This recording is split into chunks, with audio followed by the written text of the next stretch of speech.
r/NoSleep. Posted by u/Lycian-Sarpedon. I found a journal in the basement of an abandoned university house. My name doesn't matter. I don't know anywhere else I can post this. I do evictions and repossessions for landlords. I know, I'm scum of the earth.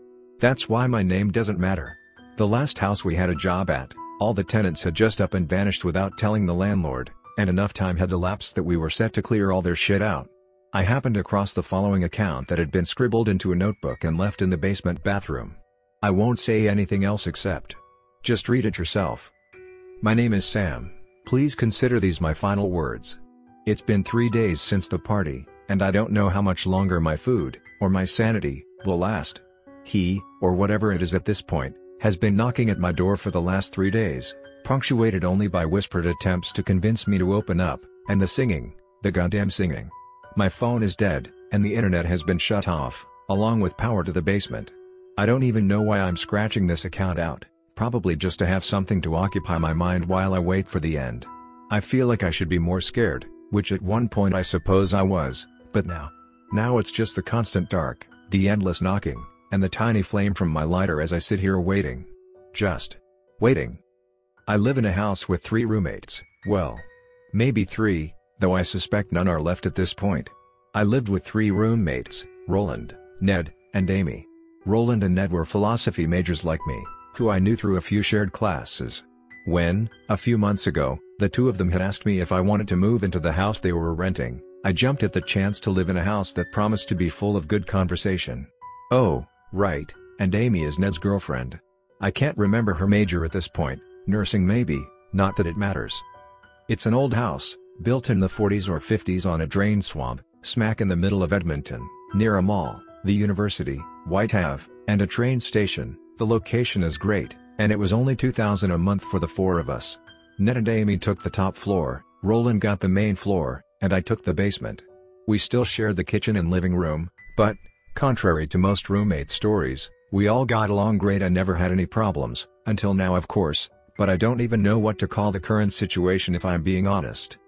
All of this started maybe a month or so ago. It's summer now, so we're all off school and working at our various jobs to scrape together a bit of cash before the next semester starts. The extra free time had meant that we had time to start organizing the house a bit better. In the back of the laundry room, tucked behind the furnace, there's a door that's maybe 5 feet tall at most. It opens onto a small storage room, that until a month ago was stuffed full of boxes, luggage bags, and shelves of miscellaneous junk. Roland and Ned wanted to clean the room out and make it into something of a secret hideout, calling it either their speakeasy or bunker. It took Roland a few days, but quick enough the room was cleared, and all the junk moved into the garage. The bunker, as Roland always referred to it, had cold, rough concrete floors, patchwork brick walls painted a mossy green in places, and a ceiling of exposed insulation crisscrossed with twisting pipes and wires. A small crawlspace that was even lower than the main room led off into a space under the stairs that no light seemed to reach. Roland, the broke university student decided not to furnish the room with anything aside a small table and 4 chairs arranged in a circle around it. The room looked creepy no matter who you asked, but everyone had to admit it was still pretty cool regardless. Something that has to be said about Roland and Ned, is that they were 2 of the biggest social butterflies I've ever met. They'd officially throw parties about once a month, but there were almost always people over more days than there weren't, especially Fridays and Saturdays. The bunker was admittedly a nice place to retreat from a party, have a shot, and swap stories about who was hitting on who, which girls were single, that kind of stuff. The oddness didn't begin until about a week after the bunker was clear. One night, some random day of the week, a Tuesday maybe, I had come home from work late and popped my bike up by the back door. I stepped inside and didn't hear any voices. Nobody over tonight, I thought to myself as I descended the stairs to my rooms. My rooms are technically a separate suite, so I have my own door that leads to my space, at the start of a hallway that leads to the furnace, laundry room, and bunker. I stopped as I was about to put the key into my main door. Over the low humming of the furnace I could make out a faint sound down the hall, singing. Roland liked to sing when he was drunk, and he was drunk more often than not, so I presumed he was drunkenly doing some laundry down the hall and shrugged it off, going inside.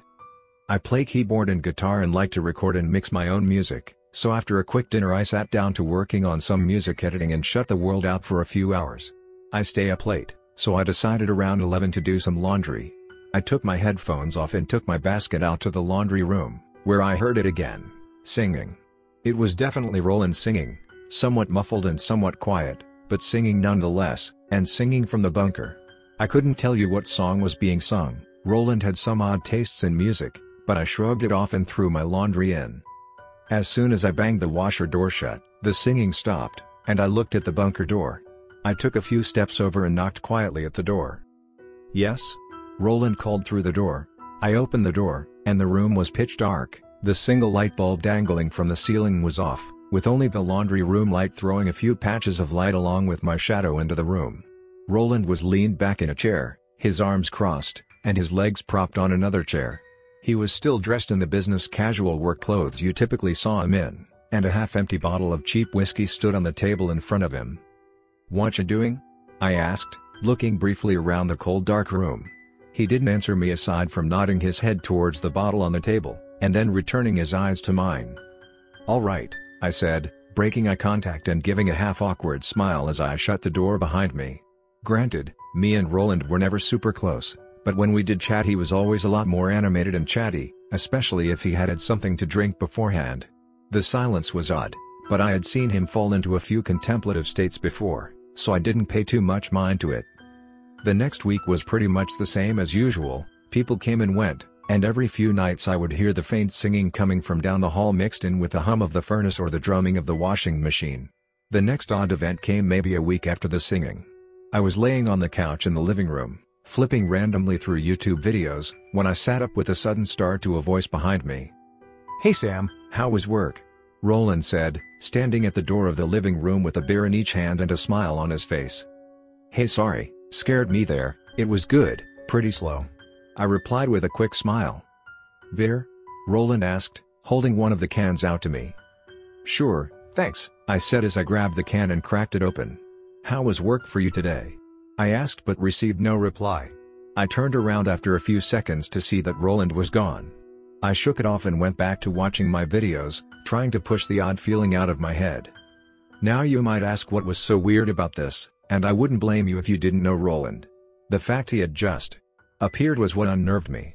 Roland isn't fat per se, but he definitely isn't thin. Long story short, you can always hear when he's around. He's always blustering or stomping around or cursing at something, so to have him appear completely silently threw me for a loop.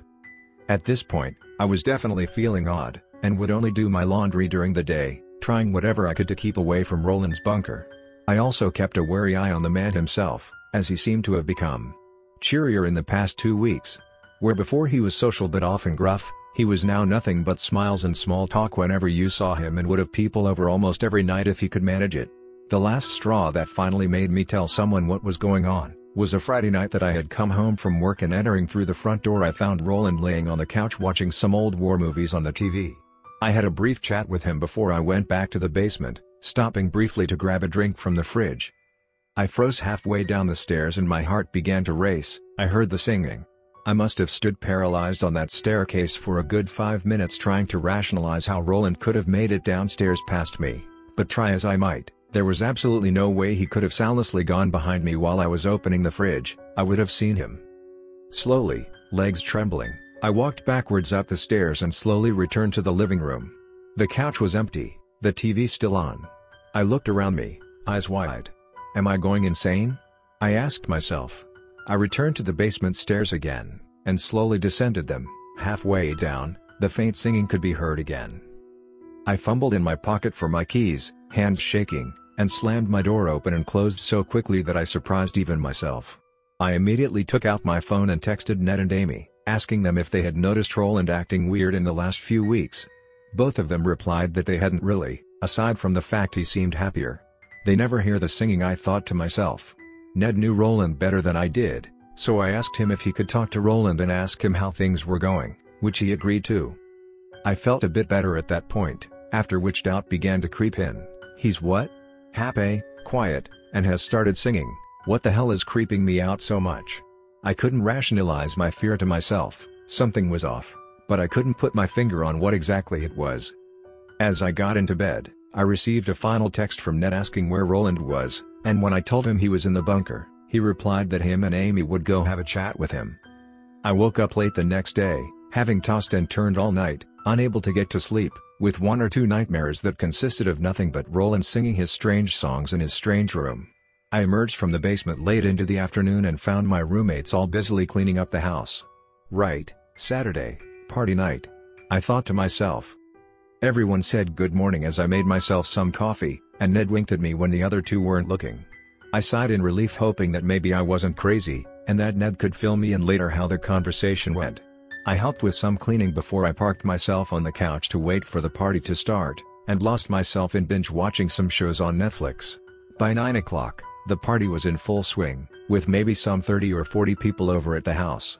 People were in the backyard having a fire, some people were listening to records in the living room, and I'll admit, I was pretty buzzed at that point.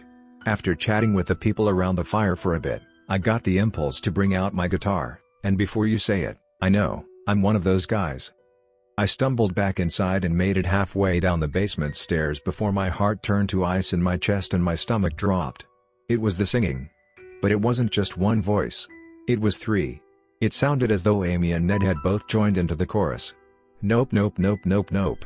I said to myself as I rushed back up the stairs. The room spun around me as I rushed back into the kitchen, where someone asked if I was alright. It wasn't just someone who asked if I was alright though, it was Roland. They say we all cope with fear in different ways, sometimes in pretty stupid ways. And the way I coped that night was by drinking myself into oblivion. The rest of the night became a blur as I poured as much alcohol into my stomach as I could possibly manage. I faintly remember overhearing Roland telling a few people at the party that they should come check out his bunker, but as far as I could remember, I was too far gone to care. I woke up the next day with the sun shining bright on my face. I had slept in the hammock out back. I checked my phone to see that it was almost 2 o'clock in the afternoon, and saw a few texts from friends saying what a great time they had at the party. My head was pounding, and when I stood up, my stomach immediately betrayed me and I puked all over the ground.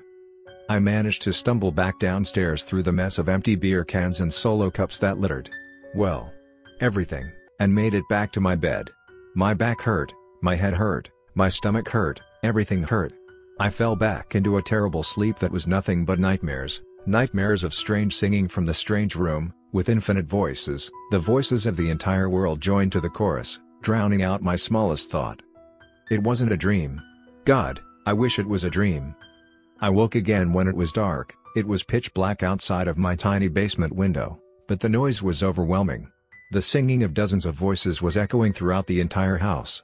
I tried to turn on the lights, but they didn't work. I checked my phone, no internet, no signal. No nothing, only singing. The singing of 40 voices was joined together, but unlike before, it wasn't coming from the bunker, it was coming from right outside my door. I stood before the door and let the tidal wave of fear and sound wash over me, which was interrupted by a knocking at the door. Sam, come have a drink with us, I wanna show you something in the bunker, everyone says it's awesome. Roland's voice echoed through the door, barely audible over the swelling chorus. That was 3 days ago. The knocking starts back up every hour or so, and Roland's voice rises over the choir to invite me out into the hallway. The sun doesn't come up anymore. The singing never stops now. It's always dark outside of the window. My phone is dead, my computers are dead, there's no power. I'm not even scared anymore. It's too loud to sleep, it's too loud to be scared. My lighter is running out of fuel, so soon enough I won't get to watch the dancing little flame in my hand. I don't even know why I wrote all this. They've started singing to me recently, but it's not even songs anymore, it's just the same chorus, over and over and over. Where is Quiet Sammy? Quiet Sammy, can't be saved. Where is Quiet Sammy? Quiet Sammy, quiet grave. That's me. I'm Sam. Quiet Sam.